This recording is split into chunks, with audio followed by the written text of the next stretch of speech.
Hi, my name is Brooke Stout. For those of you that don't know me, I'm an assistant professor of accounting here at EOU, and I want to start by welcoming all of you to our first live colloquium in quite a while. We have some really awesome presenters today. I'm going to introduce them really quickly, and then they will get started for you. So we have Jennifer Slinkard. She is our core coordinator, and she's an assistant professor of English and writing here. She teaches Gateway Seminar, first-year writing, rhetoric, and introductory applied linguistics courses. She came to higher education the long way, and first worked as a program director and grant writer for nonprofit organizations. Her professional interests include transitions to higher education, language identity, language policy, and writing pedagogy. Jerred Jolin joined EOU in 2019 as an assistant professor in the College of Education. He is the coordinator of the Special Educator Endorsement Program and of the Special Education Initial Teacher Licensure Program. He received his PhD in Special Education in 2018 from the Joint Doctoral Program in Special Education at the University of California, Berkeley and San Francisco State University. His research focuses on quantitative methods for assessment, design, and evaluation using item response modeling approaches. His work has appeared in the Journal of Motor Learning and Development, the Council for Exceptional Children's Division on Autism and Developmental Disabilities Online Journal, and in the Journal of Psychoeducational Assessment. Karyn Gomez earned her doctorate at Texas A&M University Commerce in 2005 and joined the faculty here at EOU in 2006. Her research interests and presentations include culturally responsive practices and teacher education.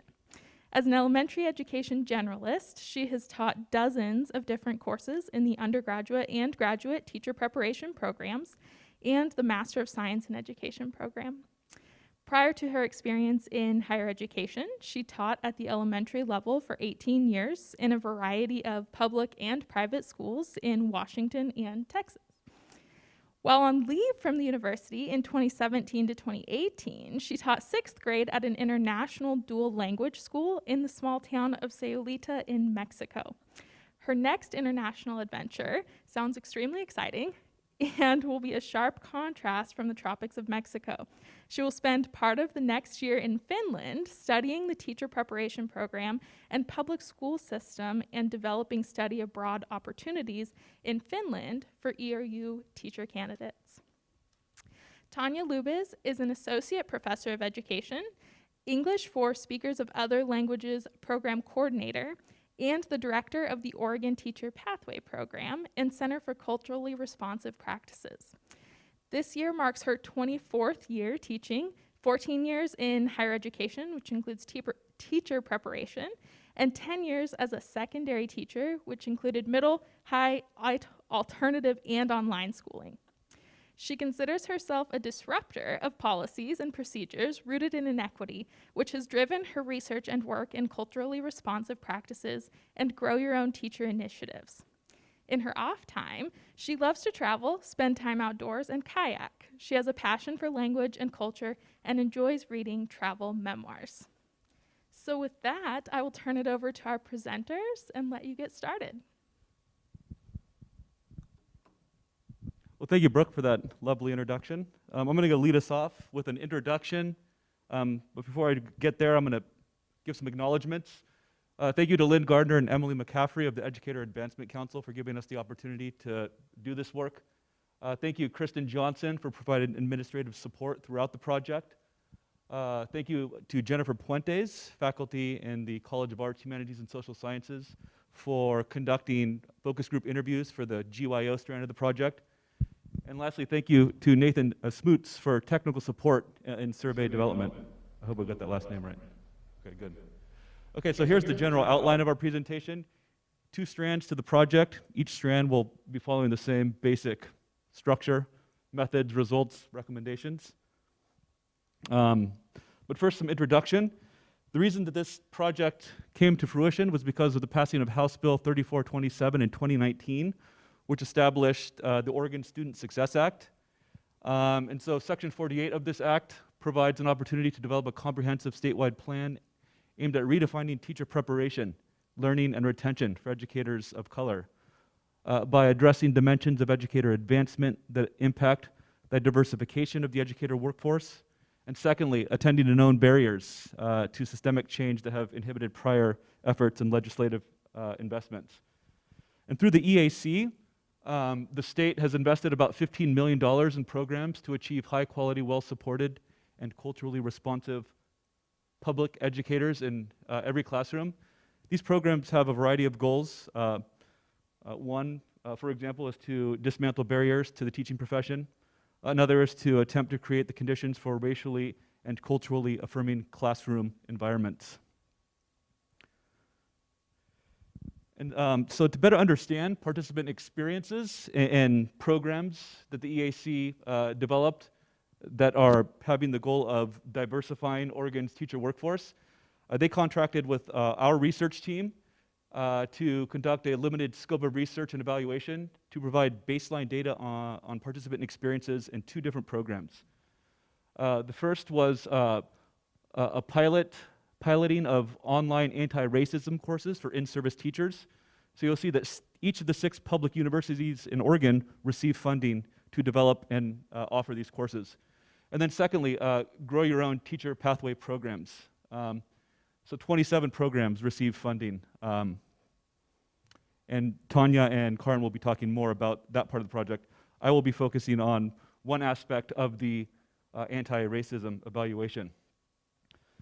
Okay, so one of our deliverables was a survey of anti-racism course participant experiences. So what we did was to develop an instrument that contained 38 self-rating statements that were rated on a 6-point Likert scale that ranged from strongly disagree to strongly agree. Our instrument contained 5 items to solicit opinions about the general course learning experiences of the participants, 18 items to solicit opinions about the extent to which specific anti-racism course content was covered in the courses, and then 15 items to solicit opinions about how prepared the teachers felt to apply what they learned to their practice. Additionally, there were 5 open-ended questions designed to solicit specific feedback. Unfortunately, we just don't have the time to talk about those today. And in my personal opinion, I think the self-rating data is more interesting. So we took some efforts to establish the construct validity of our assessment. First of all, we consulted the literature. For example, we looked at the contents of the anti-racism behavioral inventory that was published by those researchers. And in other studies, this was useful for guiding the content of the items that we included in our survey. Once we were happy with our draft, we then reached out to experts in the field. So we consulted with Carmen Dennison, who's the executive director at Campus Compact. And we also got some feedback from Paul Gorski, who is an educational equity and justice educator. And of course, feedback from our EAC stakeholders was very helpful throughout the entire process. So jumping into our data collection, at the end of the day, we had 71 completed surveys. 76% of those participants were white. You see the other breakdown there. And then 86%, excuse me, were females. The majority of the sample was between the ages of 30 and 59, teaching in Josephine and Lane counties, holding master's degrees, teaching for 6+ years, with the largest segment of the sample having more than 15 years of teaching experience. We see a roughly equal distribution of grades taught in the sample. And then we see over there on the left, or on your right, that the majority of our survey respondents had completed an anti-racism course that was offered by University of Oregon. Data analysis. We fit a partial credit Roche model to our data. And so this method uses a mathematical function to calibrate the distribution of participant agreement estimates and then the distribution of item difficulty estimates onto the same measurement scale. And we call that a logit scale. You'll see what I mean by that in the next slide. Just in the interest of providing some understanding of what that means, basically participants with higher logit values on the scale are those that will have an overall higher probability of endorsing the survey items with stronger degrees of agreement. And then those that are lower on the logit scale would have a lower probability of endorsing the survey items with high levels of agreement. And also the items. Items that are higher on the logit scale are those for which it is more difficult for the sample to endorse with strong levels of agreement. Items that are lower on that scale are going to be those that are easier for the sample to endorse with strong levels of agreement. Okay, so let's look at some descriptive statistics. We had high internal consistency, so coefficient alpha of 0.97. We see that the average of the participant distribution was 0.17 logits, whereas the average for the item difficulty distribution is negative 2.4 logits. And this is a statistically significant difference. And we see that represented here visually. The entire distribution of item difficulty estimates is contained within the first quartile of the data. And what that means in practice is that the majority of the data fell in the agreement categories. And you see that here. Basically, 96% of the 2,500 plus data points were in one of the three agreement categories. So this is a good thing for the universities, right? If we trust that we asked the right questions in our survey, well, this means that the universities did a good job of providing their in-service teachers with those learning opportunities. EAC was also interested in the same information but disaggregated by race. And so again, we had 54 white participants and then I guess it would be 17 non-white participants. And what we see is that the median and the mean is slightly higher for the white participants. The difference is not statistically significant. And then we see that even for the non-white participants, that entirety of the item distribution is contained within that first quartile of data. And so the difference between the white sample and the item distribution estimates is also statistically significant, as it is for the non-white sample. So not a lot of, but the difference, as I mentioned, the difference between the two groups is not statistically significant. But what we do see in that blue box and whisker plot is there's much more variability in the data. And that's indicated by like the larger size of the rectangle. And we can also see that represented by the larger standard deviation for the non-white sample, 1.81 versus 1.73. Another cool thing about this type of analysis is it allows you to scale the items in terms of least to most difficult to endorse with strong levels of agreement. Table 1 here shows the 5 easiest items for the teachers, the 5 easiest items to endorse with strong levels of agreement. So for example, number 4, this course included content that would be valuable to all educators. Nearly everyone who took the survey said strongly agree to that one. Table 2 shows the 5 most difficult items to endorse with strong levels of agreement. So we see that number 31 here, having completed this course, I feel prepared to explain the impact of racism in contemporary society to my colleagues. This was an item that the teachers were much less confident in their ability to do. And of course, this is useful information. If you look at the entire scale, this kind of gives you an idea about, like, you know, kind of how well specific learning outcomes were met in the courses. We included 5 item pairs in the survey. So these item pairs all shared the same content, but one version was asking teachers to think about the item content in terms of students, the other in terms of their colleagues. And so what you see here in column 2 and in column 4 is that the student difficulty estimates are all lower than the colleague difficulty estimates. And this is a statistically significant difference. So what this means is that it was statistically significantly more difficult to endorse the colleague versions of these items with stronger levels of agreement, which we think has some pretty important implications for practice and future anti-racism course development, or offerings, I should say. We also asked this item about historically oppressed groups in the US versus those specifically in Oregon.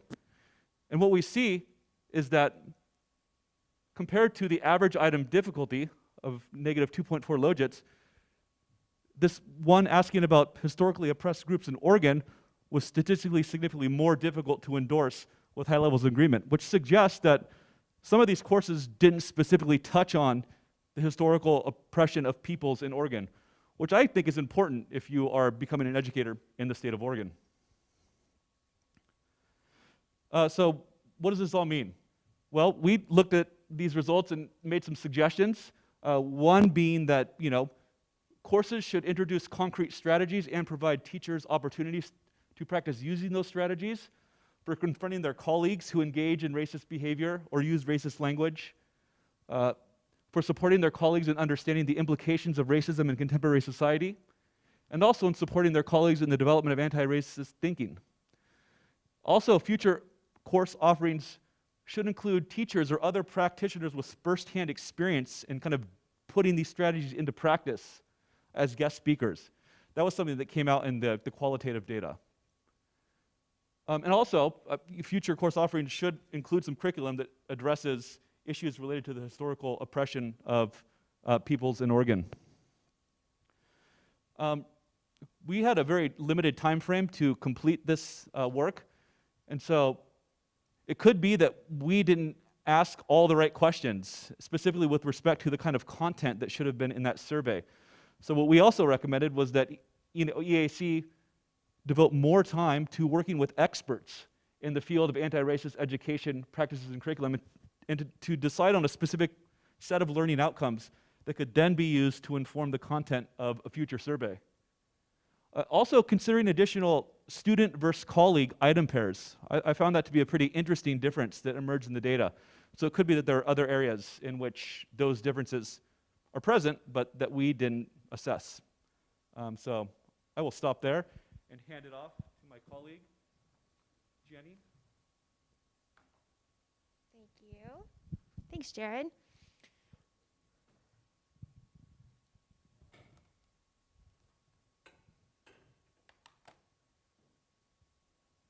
Okay, so I'm going to talk a little bit about the focus group, so that more qualitative data. So first of all, we did this through purposive sampling with a lot of help from Kristen, getting the emails sent out to the staff. So I'm going to use the term staff to refer to the instructors of the courses, and teachers to refer to the teachers who are enrolled in the classes, okay?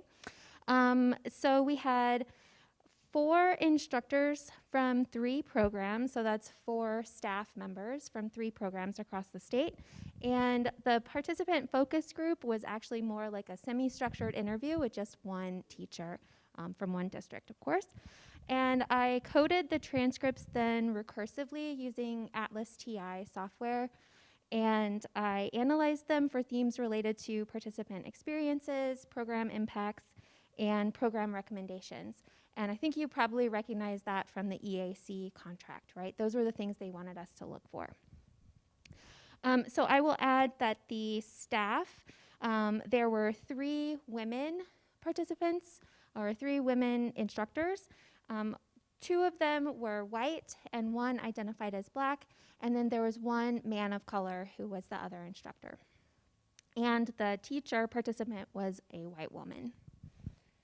She taught in a bilingual school district, a bilingual elementary school district, which comes up later on in the results.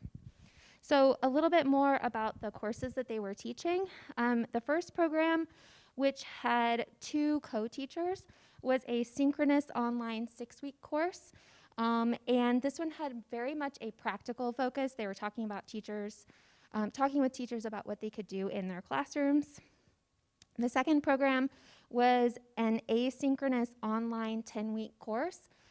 It was really more like your traditional online graduate course, I think, where they were really focused on theoretical aspects of anti-racism. They did a lot of reading, a lot of writing in that class. They did also have some discussion posts that were more about practice, but primarily theoretical. And the third program was mostly asynchronous 5-week course.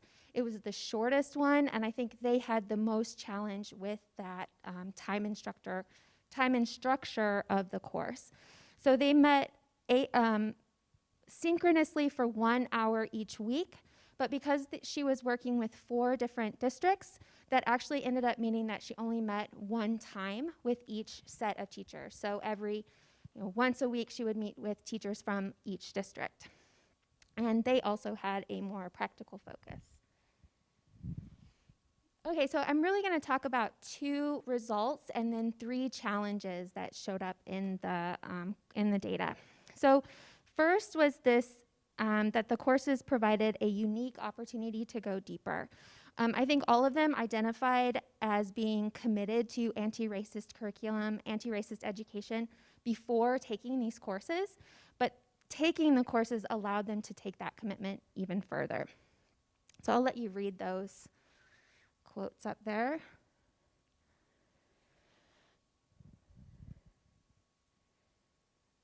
So in addition to taking things deeper, they thought that it was transformational for them as anti-racist educators.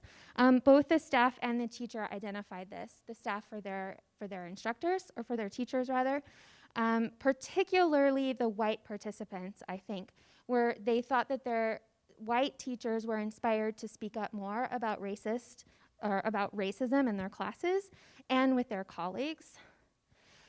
While the teacher, you can see her long quote there. She even mentioned a particular moment where she was in a Zoom meeting. I can't remember what the meeting was. A staff meeting. And normally she sits back in those meetings, but she felt empowered to speak up after having been in this course.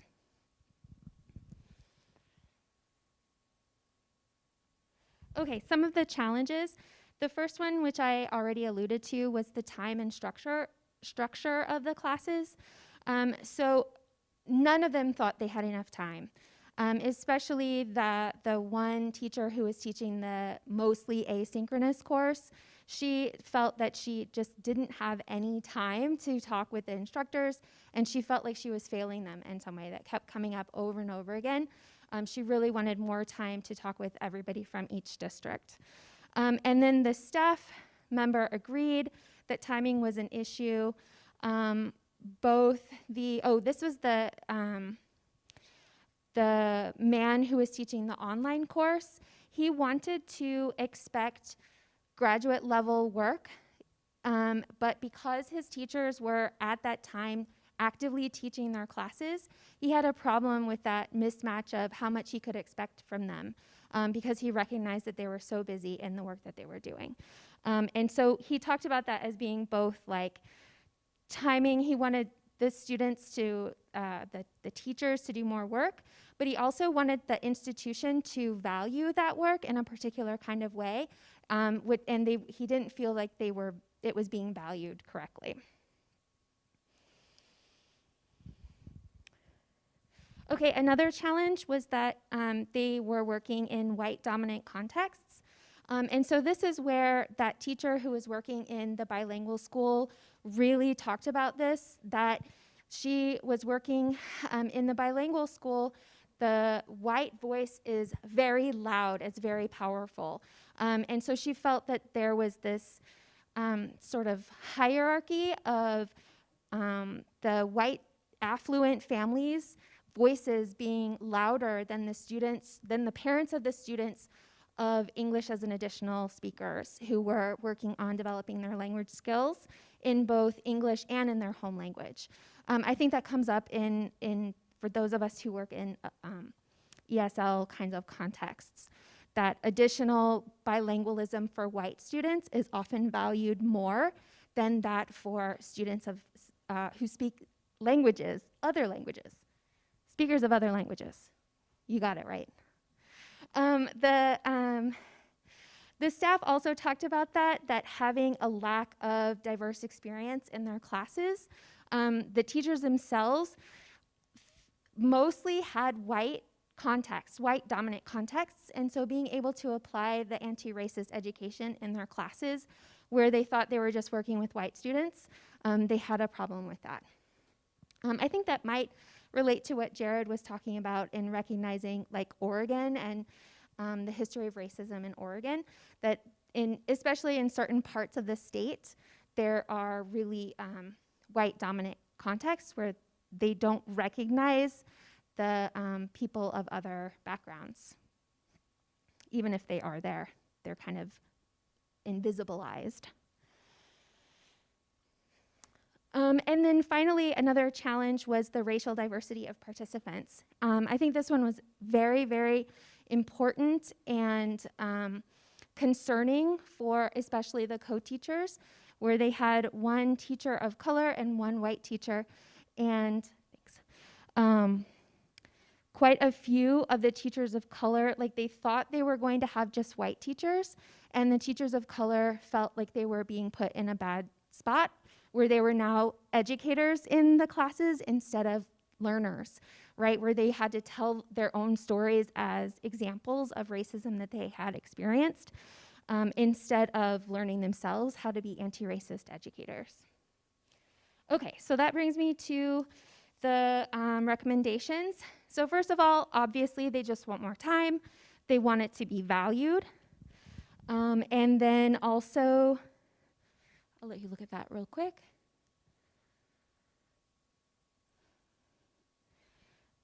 They wanted time to actually talk to each other, so turning that asynchronous into more synchronous conversations. And then finally, affinity groups to address the concern with the mixed groups. I really, really like this quote here. It's unfair for the folks of color because they end up supporting their white colleagues instead of learning themselves. And then also this one, that it's easier for you to tell your story and have your story be totally believed. I think that's so powerful to think about and the importance of affinity groups. Okay, thanks. Thank you, Jenny.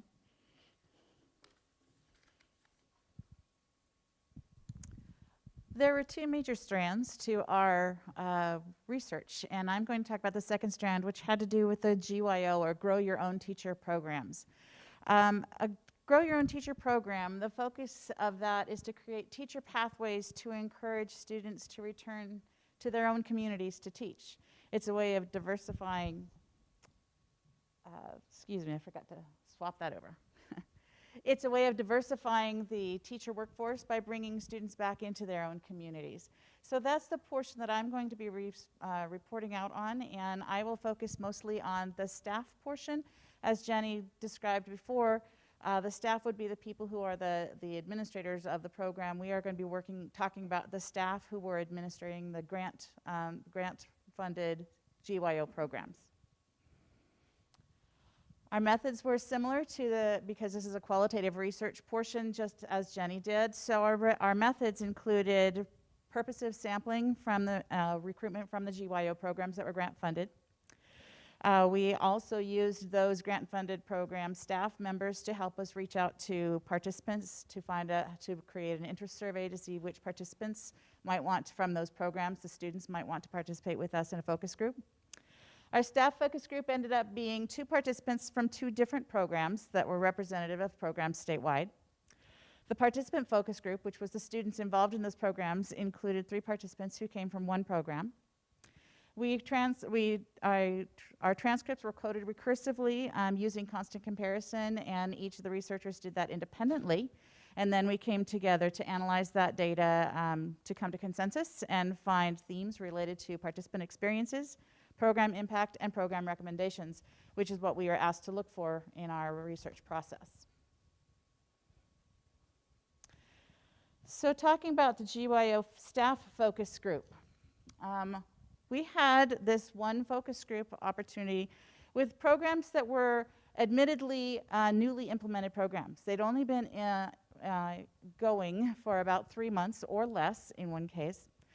And even though we had these very new programs, we were able to find 2 significant themes through our focus group interviews. We found that they were working on increasing the diversity of the educator workforce, and they were addressing culturally responsive and racially affirming practices, which is what we found as a focus. So when we're going to our first theme, which is increasing the diversity of the educator workforce, because these were newly implemented programs, they couldn't show us the impact of their program at that point.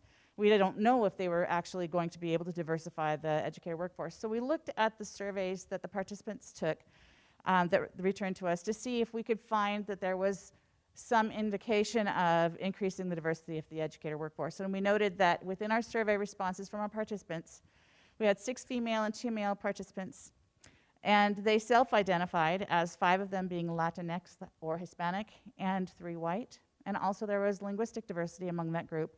Half of them identified as bilingual Spanish-English speakers, while 4 of them were monolingual English speakers.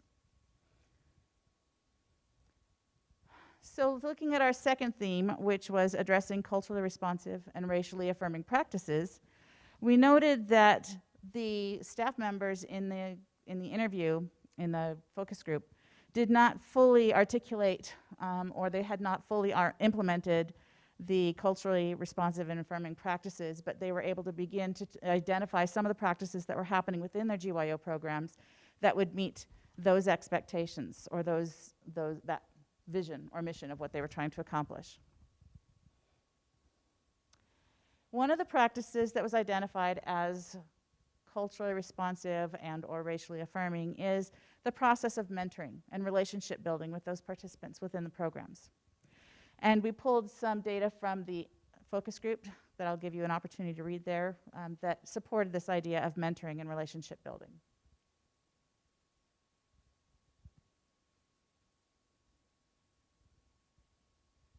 You'll see that that was an intentional practice within those programs, that they were trying to build those relationships and provide mentoring opportunities. Another practice that was noted within that focus group was placing candidates in rural locations. This opens up the opportunity for experience with cultural and linguistic diversity for both the candidates who are placed in those rural settings and for the students in those rural settings, because they may be exposed to teacher candidates that provide diversity that they may not have within their own local community. Our quotes there were in response to one particular program that was commenting on the county's rural nature, that there are several small and isolated schools within that county where they were placing candidates. And also that he was wanting to, the program staff member was talking about wanting to find out how to get students from the diverse areas out into a rural area to provide that opening for looking at differences, particularly if you come from an urban area. That urban-rural divide is a pretty important piece of diversity in our state. Another practice that's related to that was not just trying to open up the opportunity to experience diversity from cultural and linguistic diversity, but they wanted to place candidates with diverse students. So, for example, near the beginning of the teacher preparation program, they wanted to be able to place students at the upfront, what they called upfront, at the beginning of the program, to experience working with a diverse group of students then, so they would have, those candidates would have that context from which to build and provide background for their experiences as they continue within their program of working with diverse students. They wanted their candidates to work with diverse learners that are also working with students with learning disabilities. Another practice that supported culturally responsive and racially affirming practices was incorporating diverse speakers. This also came from a particular program that held a teacher academy, which is aimed at future teachers. So bringing these students together who are looking at becoming teachers in the future, and this quote talks about how they tried to bring in people who had diverse perspectives and contexts from which to speak when they were interacting with those students at the teacher academy.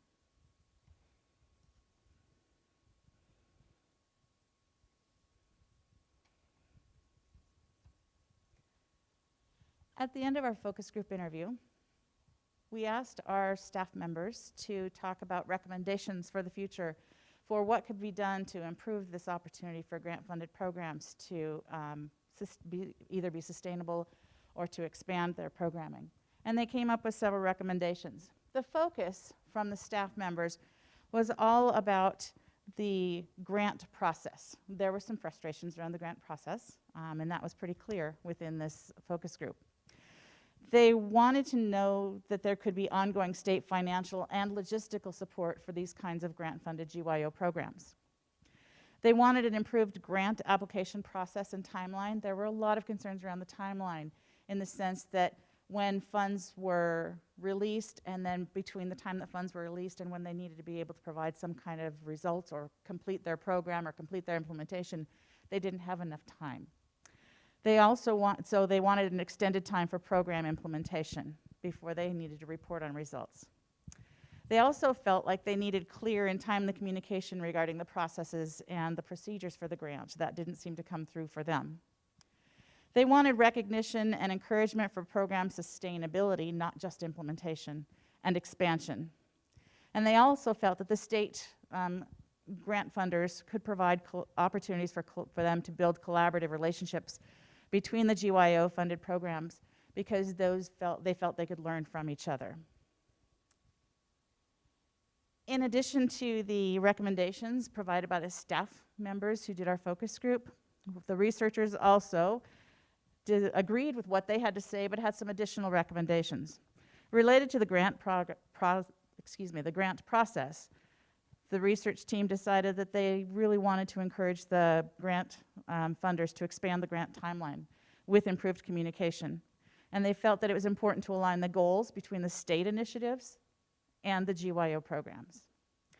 In addition to the grant processes, the researchers suggested some other recommendations, which would be in terms of programs, program content, and program development. They felt that the infusion of culturally responsive and racially affirming practices should be the cornerstone of the programs to more closely match with the state initiatives.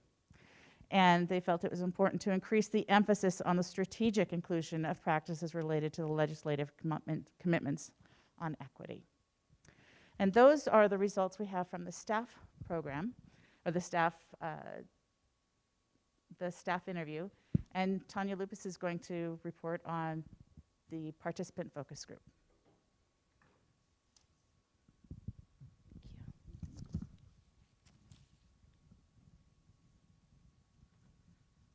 I'm more comfortable at the tall spot here. All right.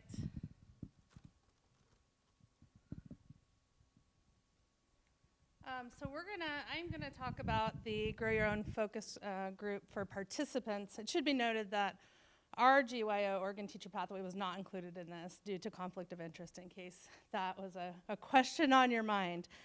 So we're focusing on one program that their participants responded with an interest to participate in our focus group, and it was in the early stages as well.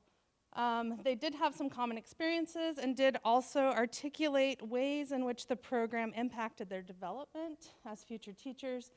And so we have 3 primary themes. 1, achieving career goals. 2, knowledge of the Grow Your Own program. And 3, recommendations for improvement. So first, with achieving career goals, the team found that the program helped participants meet their career goals by supporting a pathway towards teacher preparation, and they indicated that financial assistance, peer support, and collegiality, as well as employer flexibility, were instrumental in their successes. So with each of these, you'll find we just extracted some quotes that demonstrate their sharing of their experiences for each category. So with career goals, you're welcome to read it. Some highlights included they decided to pursue their master's degree. They're doing something no one else in their family has ever done. They're able to get more education and more knowledge toward the profession of teaching. And it made it feasible for them to go ahead and continue their educational and career goals. Financial assistance, which I would say was an overarching message. Without this funding, I would not be able to do what I'm doing today. So again, the financial part was very successful or very instrumental for the students. The most important thing was financial support. and they were able to focus more on school through that financial support as well. And then they shared about peer support and collegiality. So having a group of people that they're able to go through the program with and relate to someone else. Feeling like they have a sense of security and community. They can just go next door and talk to someone and know that they're going through the same thing as they are. And then support of the community with my peers really helps. I feel like in my culture, we really rely on each other and are very family oriented, and having that really helps my anxiety and my worries for the future. Employer flexibility was also significant. At the school where they're working, a lot of them were working full-time and completing these programs. So the school was flexible. They were allowed to take classes during school time or have some release. You can tell that they really want them to get there and eventually become teachers, which is the heart of Grow Your Own. The next area was knowledge of the Grow Your Own program. So again, in this area, they emphasized their experiences with scholarship funding and program referral, but they didn't make any distinction between the Grow Your Own program and their actual education preparation program. So it was difficult to determine which was which. Scholarship funding, again, it was presented as a scholarship. The program was presented as it was just a scholarship opportunity for teachers who are trying to get through the programs in Oregon. Financials and any kind of paperwork that they've requested, that's pretty much the only contact I've ever had. Program referral, what we see here is there were folks in the schools that they were working in that referred them to this program. So a principal came up and said, you'd be a good fit. The person who actually encouraged me to apply to my master's program was the principal at school or work. My principal brought it to me and several other people. Teacher preparation, the classes that I've been taking, they discuss the diversity class and building communities in the classroom. They talk about the MAT program. One of them is involved in the MAT. I don't believe they were all at the same school. They were in different programs for teacher prep, but they were in the same GYO stream.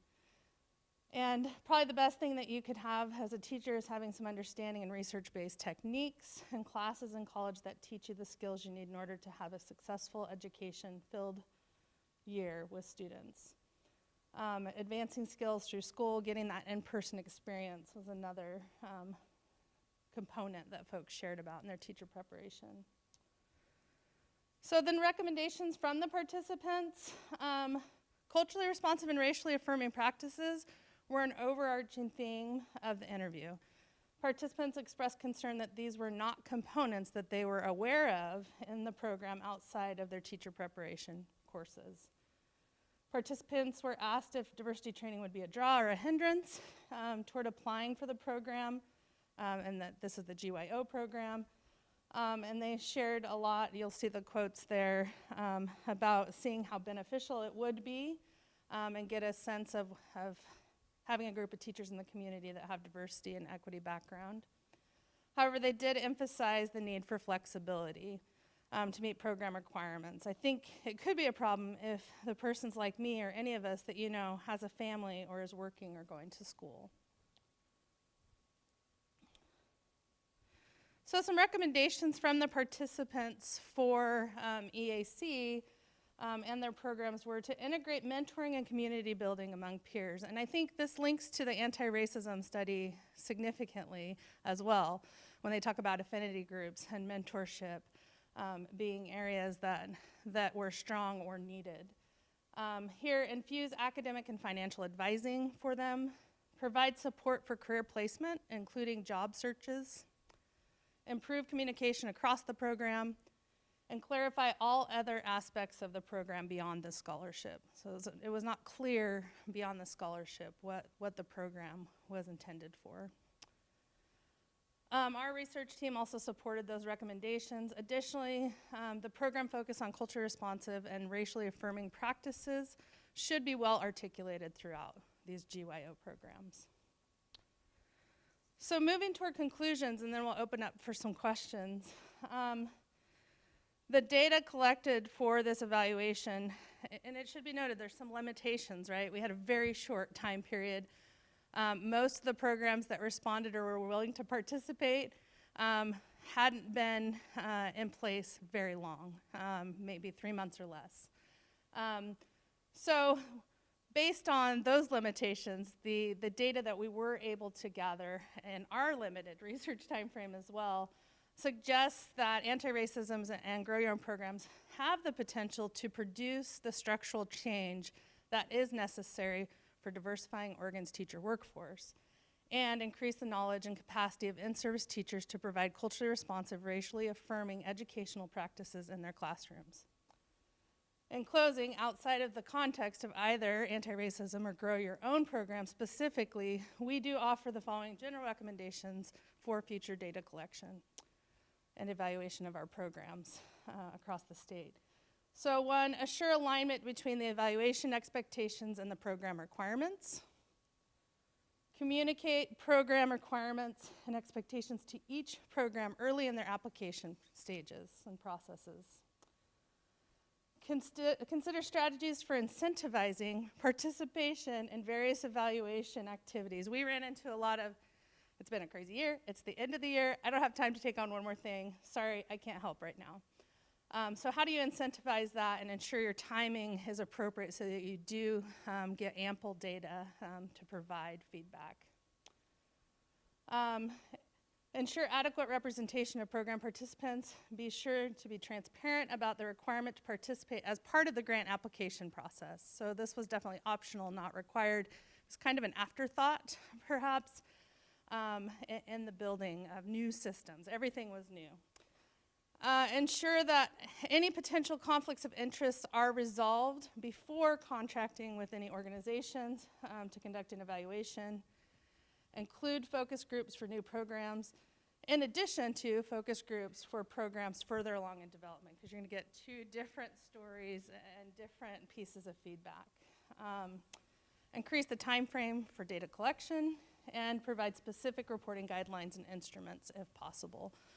So, as Jerred shared at the beginning, we were pressed, gosh, I think it was like maybe 3 months if we're lucky, to create the instruments, go through IRB, find the participants, gather the data, analyze the data, write our reports. And so the timing was not ideal for any of it. So I would say that this is a nice scratching of the surface, perhaps, for more work that should be done in the future. With that, with our references, Sally Milkey's created a beautiful guide at the library that has some great books, websites, and a lot of resources if you're interested. And if the team wants to come up to answer any questions, that would be fantastic. Thank you, team.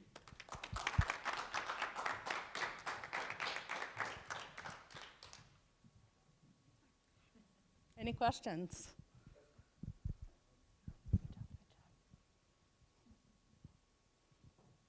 Yes, Steve.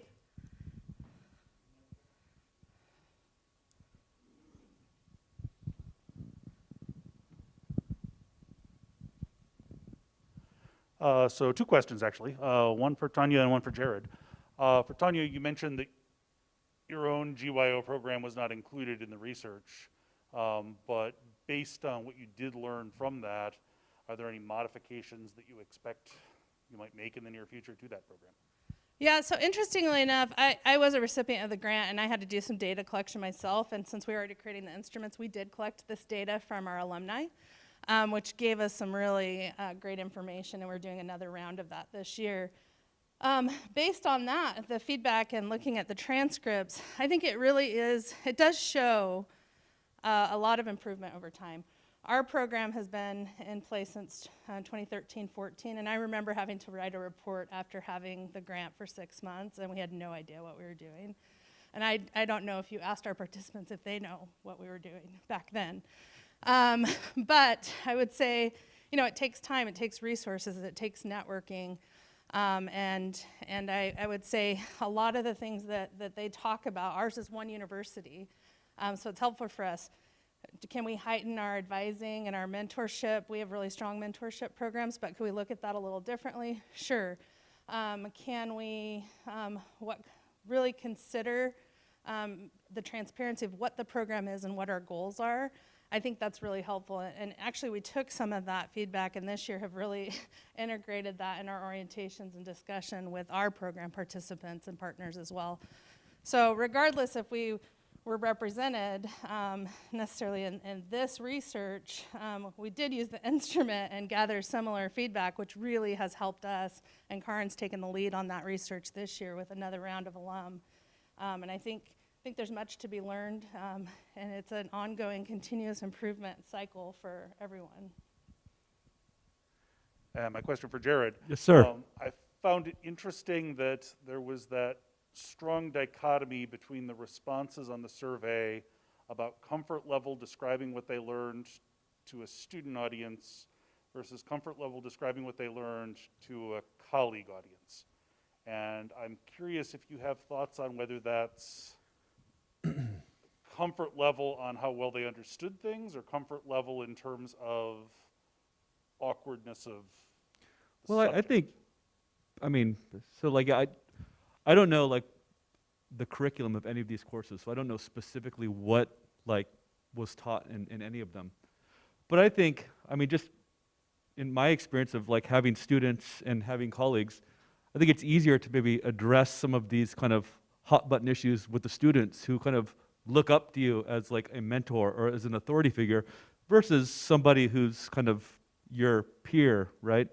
And so, you know, I think it probably has something to do with that. It also could have something to do with just not much kind of content about kind of engaging colleagues in these issues.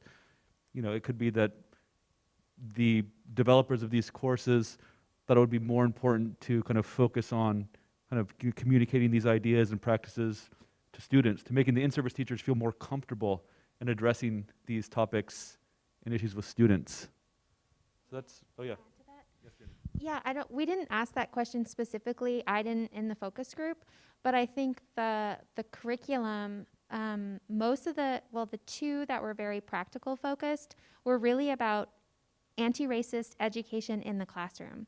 And so I think that points to a possible reason for that finding. But it would be interesting to ask them more directly, like, do you feel comfortable talking about this with your colleagues?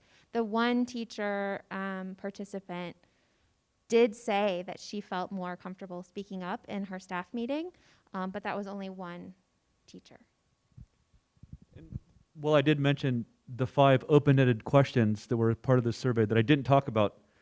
There were actually responses speaking to kind of challenges, like dealing, like I have colleagues that I work with that do these things, and it's very hard to, you know, you don't want to create a hostile work environment by trying to challenge somebody that you work alongside to kind of change their way of thinking, or people can be very set in their ways when it comes to this kind of stuff. And so certainly that did come up in the qualitative data. Thanks for asking, Steve. Are there any other questions? Luke?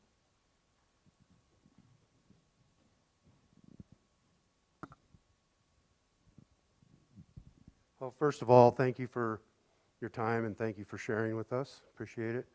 I have the same question, or I was centered on the same thing. It seemed like when you talked about the 5 questions, whether it was strong agreement, that the theme was possibly that it was internal movement for the person themselves.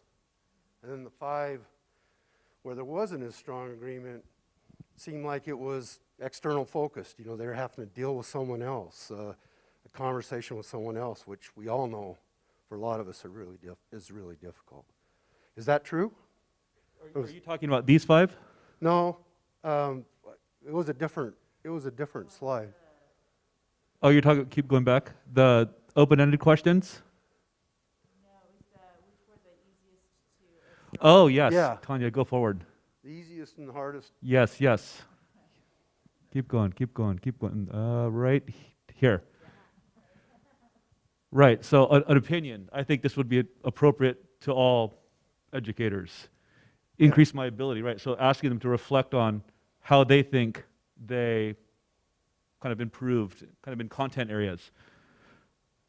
Right, where we have, you know, preparing to explain the impact of racism in contemporary study to my colleagues. That's something completely different. Yeah, that's Yeah, it taking seems- on seems somebody like else. The lower part is more externally focused, the upper part is internally for the individual, and the bottom part is, you know what, I have to deal with someone external, something external to me. Right, But- and that's a good observation, Luke.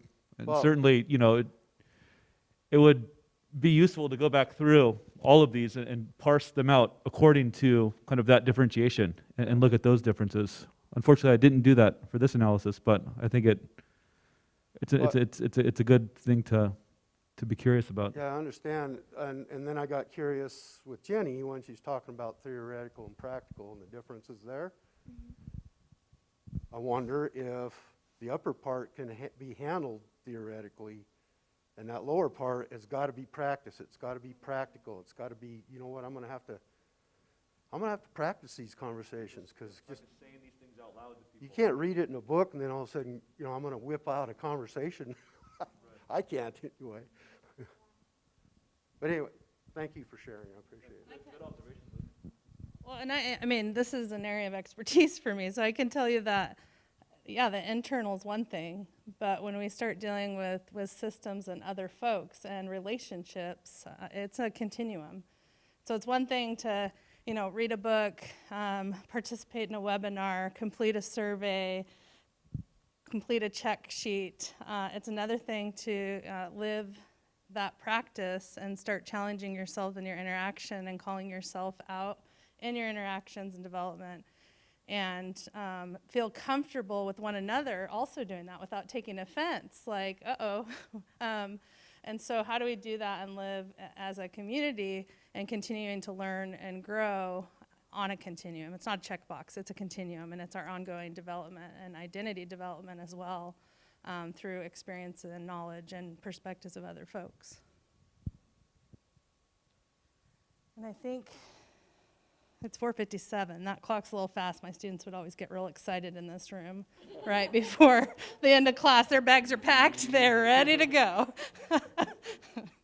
If there aren't any other questions, or if you think of something later, feel free to follow up with any one of us or a group. And thank you for attending the first face-to-face colloquium in a long time. Looking forward to the next one with our colleague Rhonda Fritz, I believe is next week, 2 weeks. And Lynn and Emily, if you're out there in the live stream, thanks again for the Thank you. opportunity. It was a pleasure working for you.